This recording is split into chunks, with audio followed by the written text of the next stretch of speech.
kechgacha turib beradigan makiyaj. Hozir ikkita kosmetika vositasi bor, ikkalovi ham fiksator. Hozir sinab ko'ramiz. Birinchisi Ingridniki, juda ham byudjetli kosmetika. Mana shunaqa mist ko'rinishida, yarim tuzumga sepamiz. Mana bunisi tez buzilib qolar ekan lekin. Endi ikkinchisiga esa L'Orealdan yangi fiksator.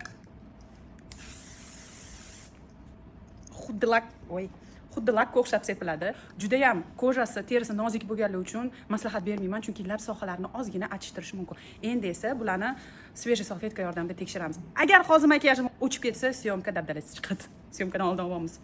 Ozgina kutamiz. 2 daqiqa bo'lsa ham, chunki bu tarafim qurib bo'ldi, men sezyapman, bu tarafim hali qurigani yo'q.